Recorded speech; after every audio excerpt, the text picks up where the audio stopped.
신명기에는 복과 저주에 대한 말씀이 나옵니다. 가나안 입성을 앞두고 있는 이스라엘 백성들을 앞에 두고 모세는 다시 한번 시내산에서 받았던 율법을 상기시켜 줍니다.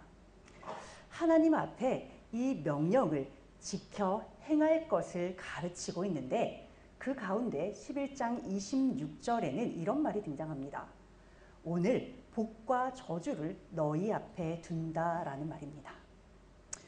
이스라엘 백성이 하나님의 명령을 듣고 따르면 복을 받지만 하나님의 명령에서 떠나 다른 신들을 섬기게 되면 저주를 받게 될 것이라고 선포하였습니다. 이어 가나안 땅에 들어가게 되면 그리심산에서는 축복을 선포하고 에발산에서는 저주를 선포하라고 명합니다. 그리심산과 에발산은 사마리아 지역에 있는 산들로 이 두 산은 세겜 성읍을 사이에 두고 남과 북에 위치하고 있습니다. 남쪽에 그리심산이 있고 북쪽에 에발산이 있어요.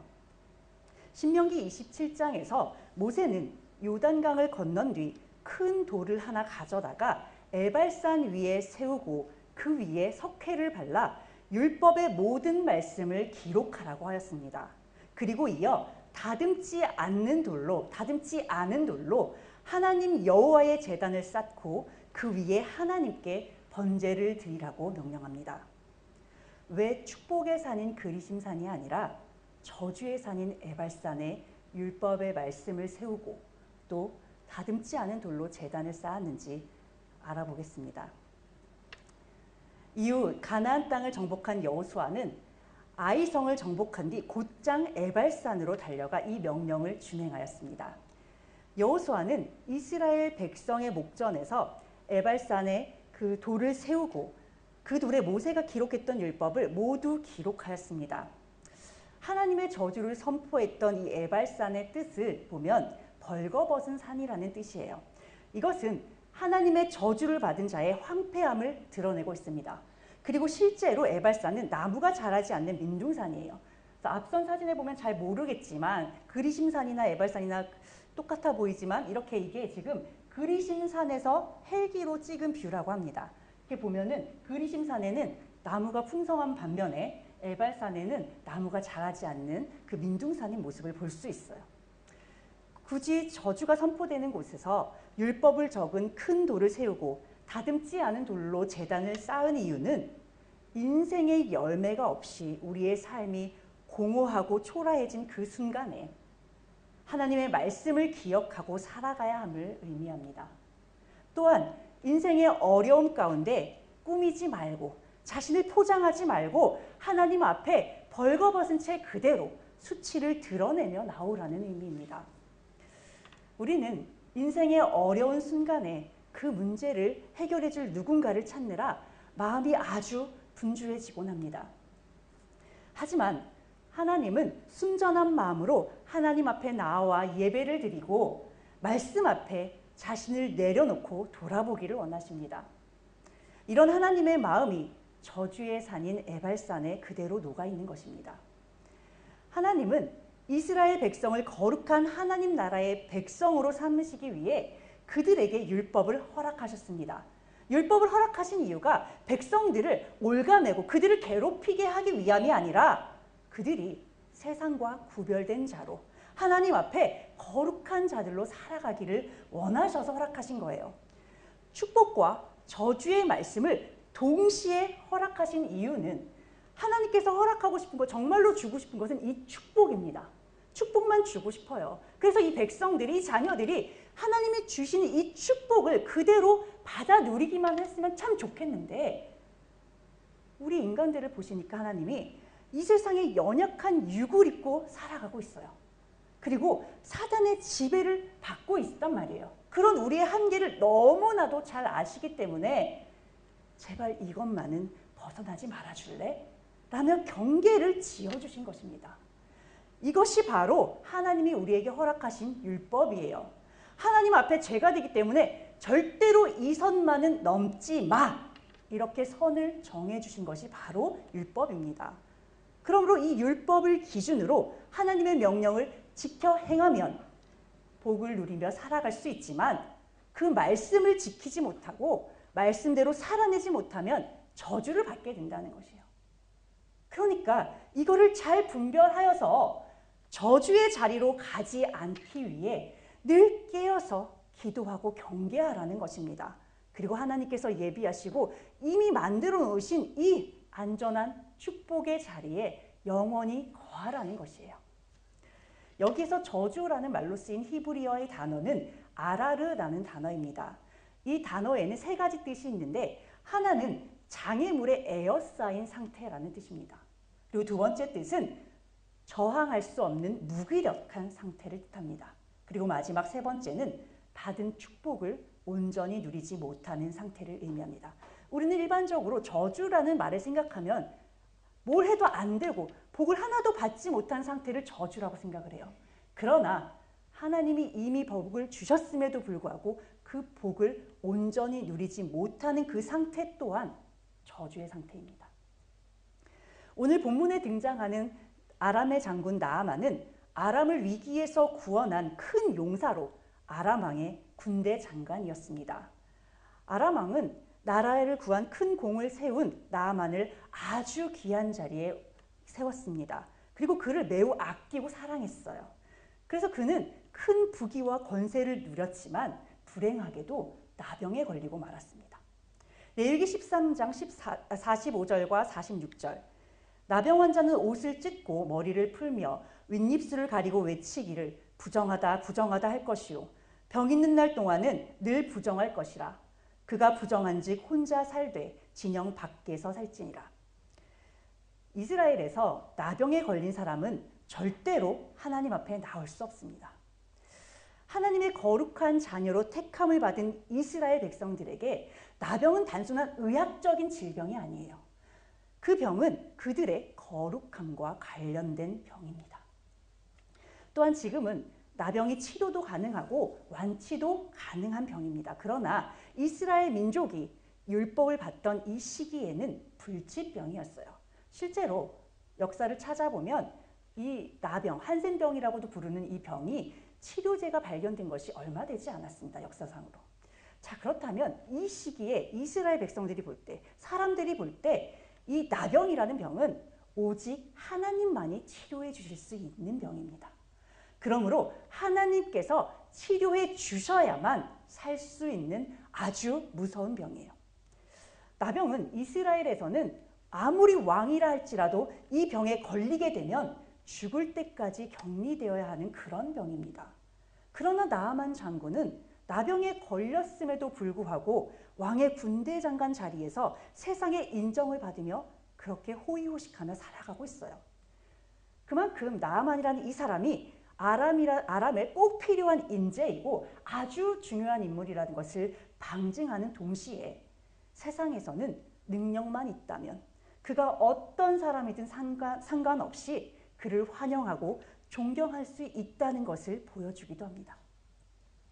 하지만 아무리 사람들의 인정을 받고 존경을 받는다고 한들 나병에 걸려서 몸이 계속 썩어서 문드러져 가고 또 피부가 무너져 내리고 있는 그 상태에 있다면 그 삶 가운데 소망보다는 절망과 좌절이 자리하고 있을 것입니다. 언제 죽을지도 모르는 그런 상황에서 아무리 세상적인 권세와 물질을 가지고 떵떵거리며 살아간다 한들 그것이 나아만에게 무슨 위로가 될 수 있으며 기쁨이 될 수 있었겠습니까? 그러니 결국 나아만이 처한 이 상황이 축복을 얻고도 그것을 온전히 누리지 못한 저주의 상태, 즉 아라르의 상태인 것입니다. 열왕기하 5장 3절 그의 여주인에게 이르되 우리 주인이 사마리아에 계신 선지자 앞에 계셨으면 좋겠나이다. 그가 그 나병을 고치리이다 하는지라. 살 소망이 없이 저주받은 나날을 보내고 있던 나아만에게 신라 같은 소망의 소식이 전해졌습니다. 그 소식은 자신의 집에 잡혀와 부인을 수종들게 했던 히브리 여자아이의 입을 통해서 나왔습니다. 아이는 비록 세상에 힘이 없어 아람의 도적들에게 끌려와 노예로 전락하는 신세였지만 자신이 하나님의 백성이라는 정체성과 자부심만은 잃지 않았습니다. 그래서 이 아이에게 나아만이라는 사람은 권세와 물질과 세상의 힘을 가진 거대한 위대한 그런 장군으로 보이지 않았습니다. 그저 악한 병에 걸려서 죽어가고 있는 연약하고 초라한 사람으로 보일 뿐이었어요. 하나님만이 이 문제를 해결해 줄 수 있다는 것을 알고 있는 이 소녀에게는 나아만은 그저 자신이 속히 하나님을 전해 주어 낫게 해주고 싶은 불쌍한 영혼에 불과했습니다. 어쩌면 이 아이는 이스라엘의 선지자를 소개했다가 자칫 이스라엘의 첩자로 오해받을 수도 있습니다. 그리고 만약 엘리사를 만난 뒤에도 나아만이 병을 치료받지 못하면 죽을 수도 있습니다. 그러나 소녀는 나아만 장군을 불쌍히 여기는 그 마음 하나만 가지고 당신이 사마리아에 있는 선지자를 만났다면 그 병이 나을 수 있을 것이라는 그 말을 전하고 있어요. 하나님을 전함에 있어 앞과 뒤를 가리지 않는 것은 이 소녀가 하나님의 마음을 가졌기 때문에 가능한 것입니다. 아이는 자신이 알고 믿어왔던 전능하신 하나님께서 세우신 그런 선지자라면 틀림없이 나아만의 이 몹쓸 병을 고칠 수 있을 것이라는 아주 강한 확신을 가지고 있었습니다.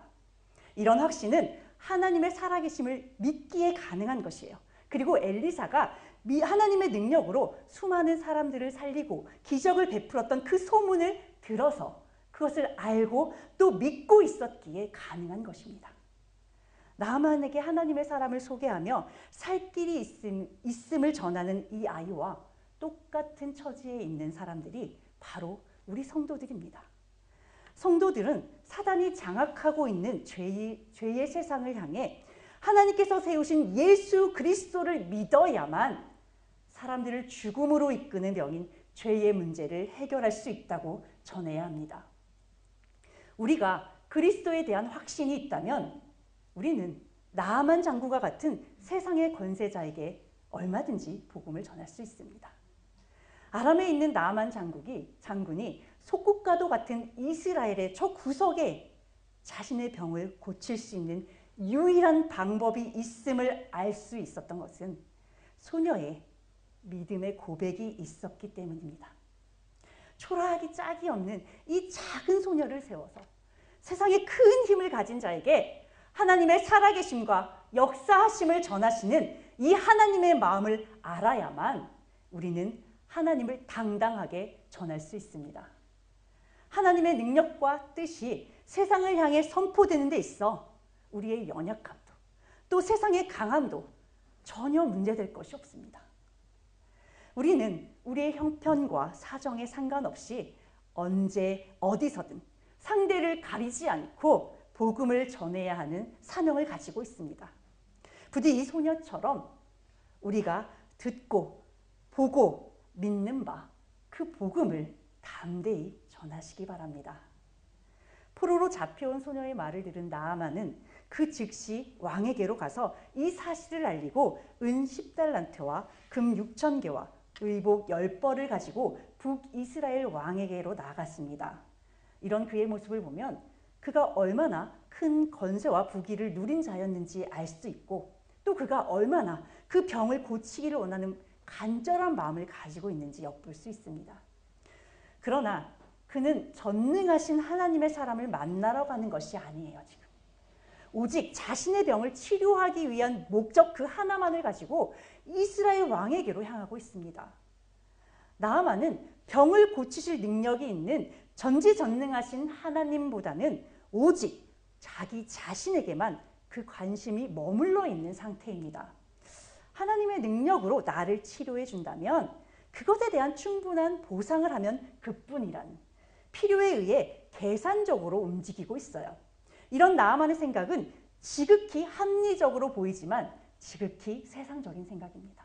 그리고 이런 세상적인 생각은 하나님 앞에 죄가 되는 생각입니다. 자, 하나님의 일을 감당하는 사람들은 헌신에 대한 대가를 바라지 않습니다. 바랄 수 없습니다.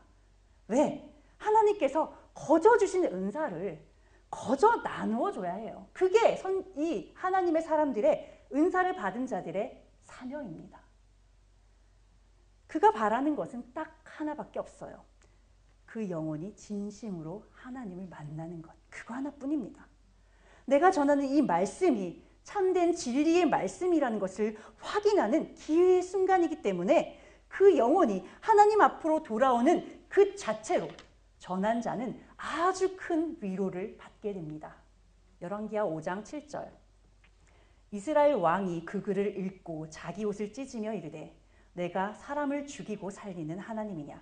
그가 어찌하여 사람을 내게로 보내 그의 나병을 고치라 하느냐? 너희는 깊이 생각하고 저 왕이 틈을 타서 나와 더불어 시비하려 함인 줄 알라 하니라. 포로로 잡혀간 어린 소녀도 엘리사에게 하나님의 능력이 있다는 것을 알고 있습니다. 그럼에도 불구하고 이스라엘의 왕이라는 자는 하나님의 역사가 엘리사를 통해서 일어나고 있다는 사실을 알지 못했습니다.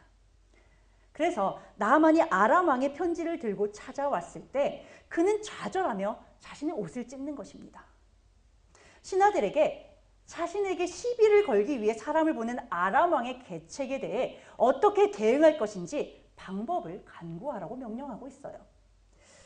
북이스라엘이 왜 이렇게 어려움에 처해 있고 아람의 공격에도 속수무책으로 당하고 있는지 알 수 있는 대목입니다. 그가 만약 하나님을 진심으로 사랑하고 경외하는 왕이었다면 그는 평소에 엘리사와 교류하며 그렇게 지냈을 것입니다. 하나님의 보호 속에서 안전하게 지냈을 거예요. 그러나 그가 만약 믿음이 없다 하더라도 왕의 사명을 온전히 감당하기 위해 애썼던 왕이라면 나라를 구석구석 살피고 백성들의 삶을 돌아보는 가운데 백성들의 어려움을 돌보는 엘리사에 대해 한 번쯤은 들어보았을 것입니다. 그러나 그는 왕의 책무도 하지 않았고 하나님 앞에 왕으로서 그렇게 믿음을 가지고 살지도 않았습니다. 이 사건은 하나님의 전능하심을 세상에 드러낼 수 있는 기회입니다. 그러나 이스라엘 왕은 그 기회를 놓치고 말았습니다. 평소 믿음으로 살아내지 못한 결과예요.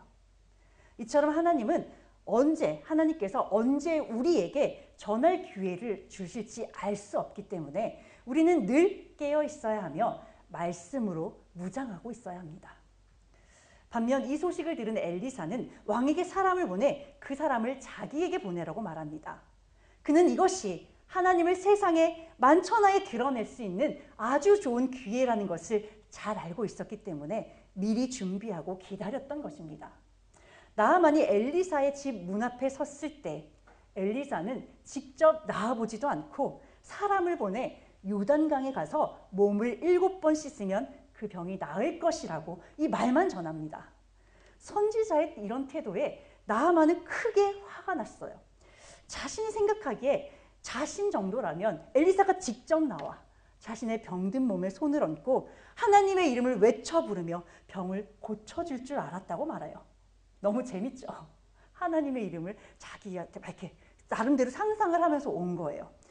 그러니까 이걸 자기가 기대한 대로 이걸 해주지 않으니까 너무 화가 나서 떠나려는 거예요. 자신이 가진 세상의 힘이라면 또 자신이 가져온 이런 예물의 규모 정도라면 자신은 그 정도의 대접을 받을 만한 충분한 자격이 있다는 인간적인 생각을 버리지 못하는 거예요. 이렇듯 세상은 자신의 권세를 믿고 큰 소리를 치며 자신이 정해놓은 기준에 맞춰 상대도 응대해 줄 것을 요구하고 있습니다. 그러나 엘리사는 나아만이 가진 세상의 힘보다 하나님의 능력을 믿고 있는 하나님의 사람입니다. 그런 그에게 나병에 걸린 나아만의 육적 위기보다도 세상적인 생각에 매여 있는 나아만의 영적 위기가 더 심각하게 여겨진 것입니다. 그 교만한 생각 자체를 바꾸지 않으면 육적인 질병을 해결받고 치료받는다 하더라도 하나님의 나라를 위해 살지 않을 것이기 때문에 엘리사는 그의 육뿐만 아니라 영혼까지도 온전히 치료하기 위해 이런 조치를 취하고 있는 것입니다. 나아만은 엘리사의 이런 태도에 분노했지만 세상의 의와 자랑, 자존심을 모두 내려놓고 벌거벗은 채로 요단강에 들어가 7번 씻지 않으면 병을 고칠 수 없습니다. 그는 비참한 상태 그대로, 살들이 다 무너져 내린 그 상태로 죽음을 맞이하게 될 것입니다. 육적인 응답만을 바라며 엘리사를 찾아왔던 나아만은 영적인 응답을 하고 있는 엘리사의 큰 뜻을 볼 눈이 없습니다. 그래서 그는 크게 분노하며 돌아가려 했어요. 그때 나아만의 종들이 화를 내는 그를 향해 만약 선지자가 이보다 더 큰 일을 요구했다면 그것에 응하지 않았겠느냐며, 병을 고치기 위해서라면 이 정도의 일쯤은 할 수 있지 않겠느냐고 그를 설득합니다. 요단강에 가서 7번 몸을 씻으면 병이 낫는다고 하는데, 만약 그렇게 해서 주인이 그토록 절실하게 고침받기 원했던 병을 치료받을 수 있다면 순종하지 못할 이유가 없다는 것입니다. 참 지혜로운 자들입니다. 하지만 나아만의 입장에서는 차라리 돈을 더 가져오라면 얼마든지 그렇게 할 수 있는데, 상처로 뒤덮인 그 몸을 사람들에게 내보이며 요단강에서 씻으라는 그 명령을 받아들이는 것이 훨씬 더 고통스러운 것입니다. 세상의 힘을 가지고 사람들 위해 군림해 왔는데 자신의 밑에 있는 그들 앞에서 자신의 치부를 드러내는 것이 어쩌면 그에게는 죽기보다도 더 힘들고 고통스러운 일이었을 것입니다. 엘리사가 나아만에게 7번 목욕하라고 한 것은 그의 치부를 가리고 있던 세상의 모든 의의를 완벽하게 버리고 그가 가지고 있던 세상적인 생각과 교만이 부서질 때까지 인내하라는 것입니다. 벌거벗은 에발산에 서서 하나님의 말씀을 마음에 새기고 다듬지 않은 돌로 제단을 쌓아 하나님께 예배를 드리며 하나님 앞에 회개했던 이스라엘 백성과 같이 하나님께서 응답하실 때까지 세상의 옷을 벗고 말씀대로 순종하라는 것입니다. 힘 있는 나라의 군대 장관으로서 큰 공을 세우며 왕과 백성들에게 인정과 존경을 받았던 나아만이 자신의 종들이 지켜보고 있는 그 앞에서 치부를 드러내며 물속에 들어갔다 나오는 것을 반복할 때마다 얼마나 자존심이 상하고 부끄러웠을까요? 옷을 벗은 채 물속에 들어갔다가 다시 나올 때마다 그는 차라리 죽고 싶은 심정이었을 거예요. 도저히 이해할 수도 없고 받아들일 수도 없는 하나님의 명령 앞에 그럼에도 불구하고 순종하며 한 번, 두 번, 그렇게 6번까지 물에 들어갔다 나오기를 반복하고 있는 그의 모습을 한번 상상해 보십시오. 그의 심정이 어땠을지 한번 그 안으로 들어가 보시기 바래요. 부끄러움과 수치심을 무릅쓰고 6번이나 물에 들어갔지만 여전히 자신의 몸에는 병의 흔적들이 남아있어요. 그 병의 흔적들을 보면서 도대체 이게 뭘까? 정말 이 더러운 병들이 치료가 되긴 하는 걸까? 그런 의심의 마음들이 들지 않았겠습니까? 그러나 의와 교만, 자존심과 권위까지 다 버리고 순종한 나아만은 마지막 7번째 요단강에 몸을 담궜습니다. 그리고 그 순간 그는 놀랍게도 하나님의 기적을 경험할 수 있었습니다. 그를 괴롭히고 있던 나병이 씻은 듯이 나은 것입니다. 이 사건을 통해 기적은 하나님의 말씀을 끝까지 순종하는 자에게 일어나는 축복임을 알 수 있습니다. 나아만이 기적을 경험한 요단강은 이스라엘 백성들이 법궤를 메고 목숨을 걸고 마른 땅을 건넜던 기적의 강입니다. 예수님께서 세례를 받으신 강이에요. 그러니까 요단강은 예수님과 함께 죽는 세례의 강인 것입니다.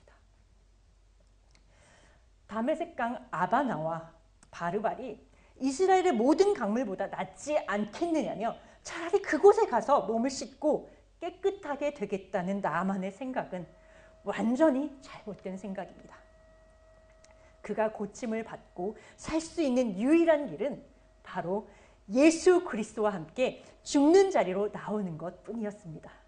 우리 역시 아무리 하나님 앞이라도 자신을 좋게 포장하고 싶어 합니다. 그래도 제가 하나님 앞에 이런 봉사를 했잖아요. 제가 이런저런 모습으로 하나님 앞에 헌신했지 않습니까? 이렇게 우리 자신을 포장한 채로 하나님께 나옵니다.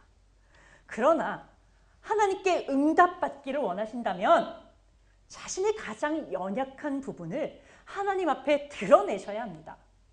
나의 부끄러운 상처와 죄를 하나도 남김없이 모두 자복해야 합니다. 하나님과 나 사이를 가로막고 있는 그 무엇도 남기지 않아야만 하나님께서 가장 부끄러운 그 자리에서 역사해 주십니다. 이해할 수 없는 가운데 그저 순종할 때 우리는 하나님의 놀라운 기적을 경험할 수 있습니다. 만약 엘리사가 나하만이 가지고 온 그 예물의 마음을 빼앗겨 나하만이 기대했던 그 방식대로 그를 고쳐주었다면 나하만은 여전히 돈이면 다 된다는 그 세상적인 생각에서 단 한 발자국도 움직이지 못했을 것입니다. 하나님을 전능하신 구원자로도 영접하지 못했을 것입니다. 성도들이 믿음의 본을 보이며 영적으로 세상의 문제를 해결하는 것이 이렇게나 중요한 것입니다. 병을 치료받은 나아만은 순수한 마음으로, 이전에 교만한 마음이 아니라 아주 순수한 마음으로 엘리사에게 무엇이라도 보답하고 싶었습니다. 그러나 엘리사는 나아만이 치료를 받고 하나님을 영접한 것이 기뻤을 뿐 예물에 마음을 두지 않았기 때문에 나아만의 청을 거절했습니다. 그런 엘리사의 모습을 통해 나아만은 하나님이 어떤 분이신지 또 한 번 배우고 깨닫게 되었습니다. 그는 병을 치료받고 고국으로 돌아갈 때 이스라엘의 흙을 가지고 가면서 하나님을 절대로 잊지 않겠다는 다짐을 합니다. 열왕기하 5장 20절 하나님의 사람 엘리사의 사환 게하시가 스스로 이르되 내 주인이 이 아람 사람 나아만에게 면하여 주고 그가 가지고 온 것을 그의 손에서 받지 아니하였도다. 여호와께서 살아계심을 두고 맹세하노니 내가 그를 쫓아가서 무엇이든지 그에게서 받으리라 하고. 엘리사의 곁에서 오랜 시간 엘리사의 사역을 도왔던 게하시는 엘리사가 나아만에게 예물을 받지 않은 이유를 잘 알고 있었습니다. 평소 스승의 말과 행동을 가장 가까이에서 지켜보았던 게하시는 엘리사가 어떤 마음을 가지고 나아만을 치료했는지 그 누구보다도 잘 알고 있어요. 그런 그가 나아만이 가지고 온 예물을 보자 그 마음을 빼앗기고 말았습니다. 만약 그가 조금만 더 신중하게 생각하고 욕심을 내려놓았더라면 스승이 거절한 그 예물은 자신이 살아가는 데 있어서 아무 쓸모가 없다는 것을 깨달을 수 있었을 것입니다. 그러나 게하시는 욕심에 눈이 가리자 오히려 하나님의 살아계심을 두고 맹세하면서까지 자신의 악한 행동과 의도를 정당화시키고 있습니다. 그리고 그대로 죄의 길을 향해 달려갔습니다. 목사님께서 예화로 잘 드시는 게 있어요. 그 투명한 유리공이요. 한번 생각해 보세요. 하나님은 우리를 보호하시되 이 유리공 안에 끝까지 보호하세요. 그런데 그 보호하심을 스스로 거절하고 그 보호의 울타리 밖으로 자기 자신이 스스로 문을 열고 나가는 그 성도를 붙잡지는 않으십니다. 게하시에게 투명한 공 너머의 세상이 더 크게 보이자 그는 하나님의 보호의 울타리를 박차고 나가버렸습니다. 그리고 그는 자신의 욕심을 하나님께서 주신 기회로 포장을 해버립니다. 하나님의 이름을 감히 말하고 있지만 이런 신앙은 하나님의 이름을 오히려 더럽히는 행위이므로 절대로 용서받을 수 없습니다. 욕심이 눈앞을 가리자 지금까지 엘리사 앞에서 배운 그 말씀과 믿음으로 행했던 헌신은 모두 안개처럼 사라져버렸습니다. 나아만을 향해 달려가는 그의 머릿속에는 조금이라도 빨리 나아만의 그 예물을 자신의 소유로 가져야겠다는 그 마음만으로, 그 생각만으로 가득 차버렸습니다. 그리고 나아만에게 가서는 엘리사가 시킨 것처럼 거짓말을 했어요. 달려가는 길에 뭐라고 할까? 이가 얼마나 고민하면서 그 자리에 갔을까요? 그가 스승도 버리고 자신의 양심도 버리고 지금까지 쌓아올린 모든 믿음을 버리면서까지 나아만에게 나아가 요구한 예물은 고작 은 1달란트와 옷 2벌 뿐입니다. 이것을 보면 그의 양심에 거리낌이 있었다는 것을 알 수 있어요. 그런데 그는 그 양심의 찔림을 무릅쓰고 지금 죄를 짓고 있는 것입니다. 게하시는 어쩌면 나아만이 기꺼이 자신이 원하는 것을 내어주었을 때 모든 것이 형통하게 흘러가고 있구나 하면서 기뻐했을지도 몰라요. 그리고 자신의 생각이 틀리지 않았음을 또다시 정당화할 수 있었을 것입니다. 그래서 그는 자기 집에 그 예물을 감추고 마치 아무 일도 일어나지 않았던 것처럼 엘리사 앞에서 행동했습니다. 그러나 모든 것을 이미 다 알고 있던 엘리사는 그럼에도 불구하고 게하시에게 다시 한번 회개의 기회를 줍니다.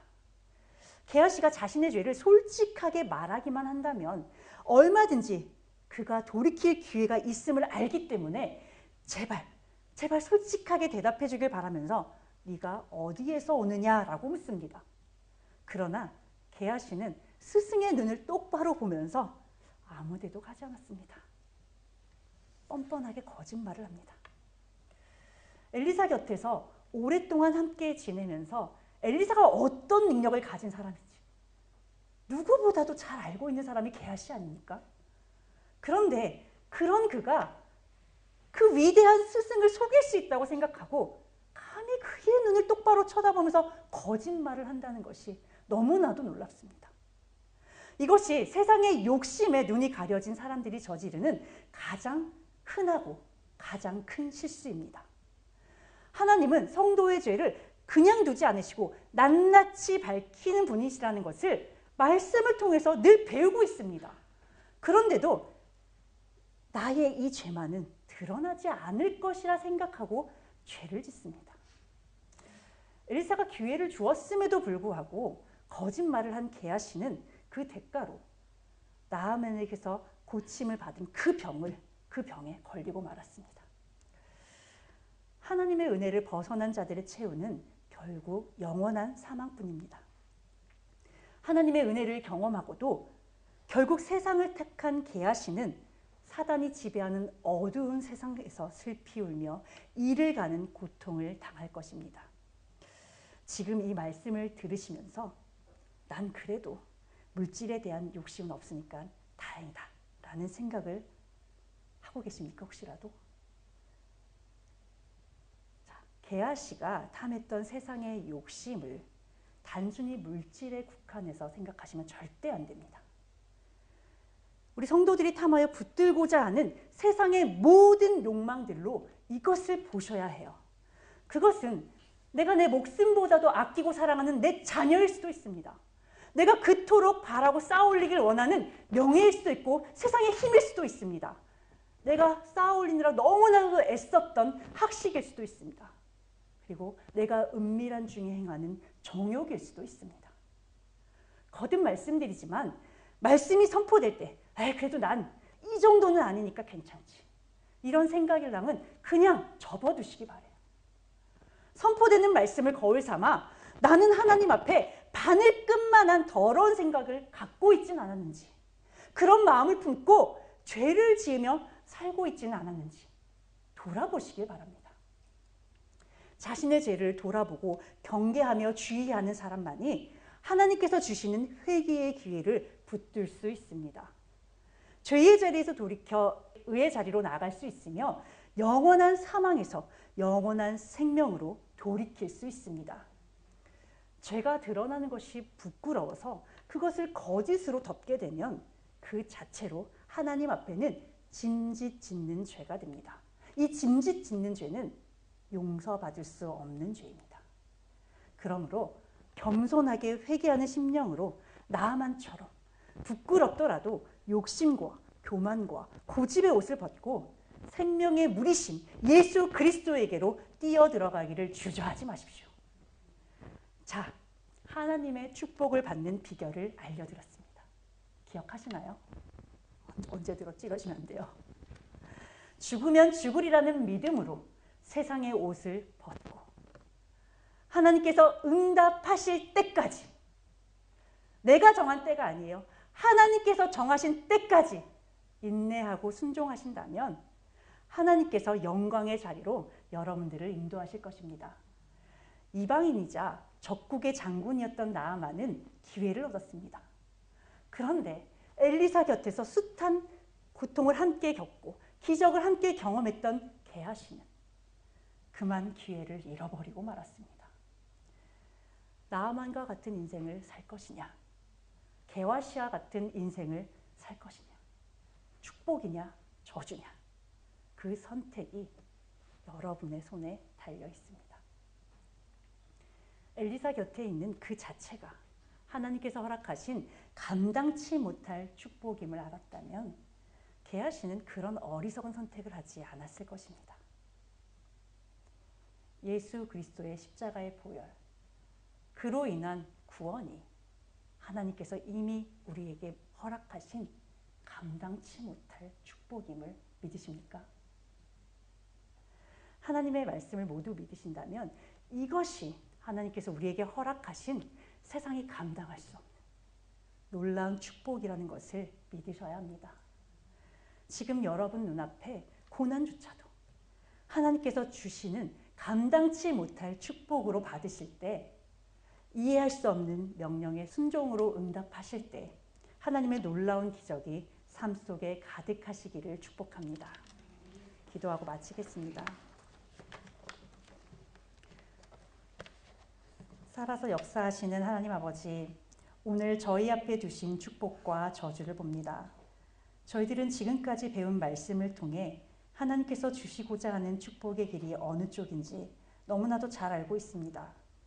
그럼에도 불구하고 방향을 정하지 못하고 우왕좌왕하며 망설이는 것은 아직도 버리지 못한 세상의 의와 이생의 자랑과 정욕 때문임을 인정하길 원합니다. 그 모든 것을 주님 앞에 내려놓고 자신의 연약함을 주님 앞에 맡길 때 고치시고 싸매시는 아버지의 사랑으로 저희들의 연약함을 치유해 주실 줄 믿습니다. 세상의 욕심에 눈이 가려 끝내 죄의 길로 달려간 게하시와 같이 어리석은 선택을 하지 않도록 저희들을 붙들어 주시옵소서.